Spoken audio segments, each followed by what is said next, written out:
Where to farm energy from 35 to 40. Now in this video, I'm going to split it up first in the more important part, which is the maths behind the difference between 40 and 30. I always like to do these videos when I hit like the next tier bracket, because then I'm able to see what is exactly the next rewards to help you guys do a more informed decision, make better decisions. After we do the math, I'll give you my recommendations as we go along. Where do I recommend you farm efficiently? For those of you who just want a very overview summary, as we like to do on this channel, the most efficient place to farm your energy out of all of these nodes over here is the basic material nodes, because the increment is very little.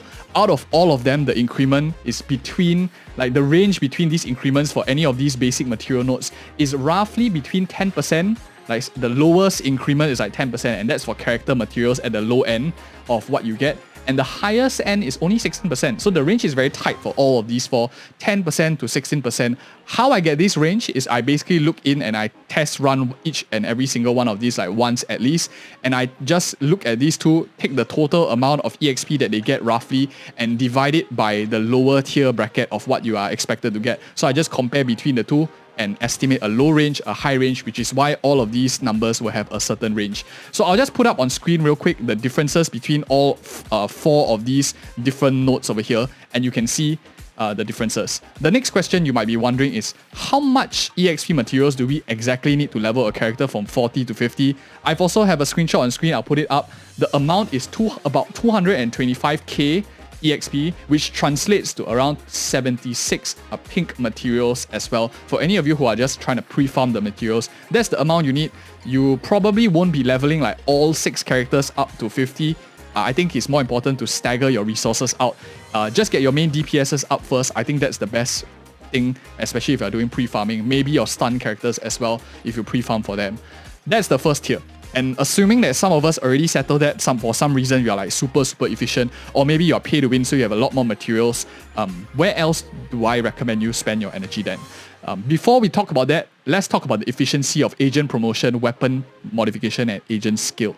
Out of these 3 of them, the worst thing to pre-farm is actually agent promotion. Now, why is that the case? The efficiency increase for agent promotion has the widest range out of all of them. So you can see here, how I did this is I basically take the pink nodes, I multiply the low end and high end by 3, add that to the blue, and then I compare them to the 1 tier lower. So this is between 3 to 7, 0 times 3, 1 times 3, and then I add that to the low and high end. So that's 3 to 7, and 1 tier lower, this 30 here, I take the green nodes, the tier 1 nodes, I divide the low end and high end by 3, and that gives me roughly around a 2.6 to 4 difference. So taking these numbers, I basically get a difference of plus 15.3% if you get the extreme low end, and if you are super lucky, you get 1 purples all the way up to 75%. Those of you who are wondering what's the drop rate of the purples, I did like 10 runs, I only got 1 or 2 purples, so it's not very high, but it does bring up the average a little bit, especially if you hit it once or twice over the long run. So definitely agent promotion is probably the least efficient in terms of a percentage mathematical wise to get. If you are super lucky and you always get purple, it's the worst thing to farm agent promotion at level 35 to 40. You might as well just wait till you ascend.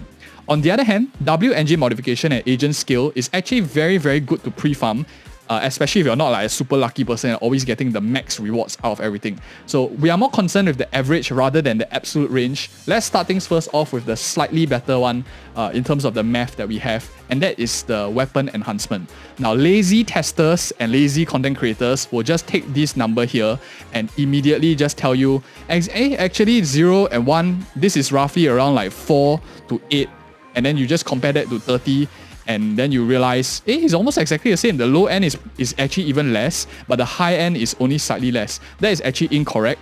I put up a screenshot on the screen where we actually went to do a testing, and it's not said anywhere in this window here, because if you go in and click the level 40 rewards, there's no indication that they drop tier 1 nodes. I don't know whether it's a bug or just laziness or some glitch on their part, but this is inaccurate, the number of returns that you get. So I have modified the numbers, assuming that I always get 2 tier 1 drops at the same time. That leads to an increment of around 9% to a 65% increase, depending whether you get the low end or high end, or basically whether you drop a purple or not. And that is the deviation for your weapon enhancements. 9 to 65% is a pretty large range. You take the average of that, that's going to be a 30% inefficiency pre-farming it, which is you might as well just farm character EXP because you need to level up a lot of your characters and you're farming at a way better efficiency than 2. So agent scale over here, similarly, it's the same problem that I noticed. It doesn't say on the left-hand side here of the materials at level 40 that they drop the tier 1 nodes. But again, I put out a screenshot on screen that you can see. You actually can get the tier 1 nodes. And after accounting for the differences between both of them, your character EXP here is actually between the range of or skill nodes is between a 9% to a 65% difference as well between the two of them. So depending whether you get the low end or high end of things. I think the weapon one was a little bit incorrect range. The weapon range was, to be precise, is 7% on the low end to 53% on the high end, just to clarify that difference as well as we are speaking. So long story short, basic materials best to farm. Character EXP, you need tons of it, so might as well farm there. Agent promotion, the worst out of all of them. Engine modification is decent. Agent skill is decent. Just note that the calculations that you might see otherwise, for people who don't account for the actual testing, might be incorrect from what you are receiving the information. So I've tested it out. It's a small sample size, but I think it should give you a better opinion too. So that is the first part of things. Where then after that, what is the next thing that I will actually recommend? If you go into here, Lila on this other side is the expert challenges. This is when I want to show you the differences in the rewards for this segment here. For example, you're farming Dullahan at a level 45. I'm not too sure whether this unlocks at 35 or 40, but I'll show you anyway in case my memory fails me. You get 4 drops at 45, and at 35 you only get 3 drops. So your efficiency here actually increases by 33% guaranteed. This is the best increment out of all of them, the efficiency, because it's like a flat 33%. There's no low end, no high end. I highly recommend you only farm these expert challenges once you go to the next node. That is something important to know as well. There's one other thing that I want to talk about before we go into the bonus category, and that of course is this section here of your victorious hunt. Some of you are also wondering, is it better to wait all the way until you turn 40 there to do these weekly bosses?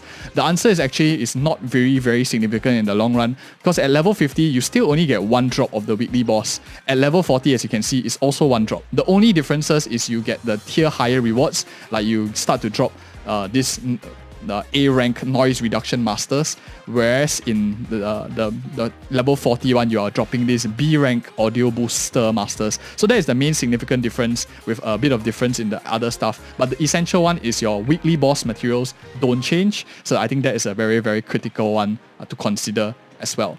Now last but not least, bonus tip for any of you who are staying to this point and you're listening to us. Some of you are actually wondering, does it get better to actually use this 141 shop over here to convert your credits over into the materials that you see over here? Just to put it into perspective, at level 40 Interknot level, when you are doing a credit run, this Danny's run, you get 22,500, 22,500. And you definitely get way more amounts of EXP for any of these at any time. The only reason why it makes sense for you to actually convert your Danny's over to your materials is, one, you have for some reason a huge massive excess of Danny's, maybe from events, maybe you're not building many characters at the same time, you don't intend to build many characters, you have a surplus of this, or you are a stinky pay-to-win whale like myself over here, and what I can do is simply just go into the signal shop, fading signal here, and just like swipe a couple of Danny's. That is when it is actually very efficient to do it. But for the majority of people, please don't do it. It's just not efficient to trade in the 141 shop for the most part, unless you're really rushing for something. Last but not least, what do I expect most people's account to look like when they are closer to 40 and you can pre-farm? I think I have quite a lot of resources for a pay-to-win account. I'm not free to play by any means.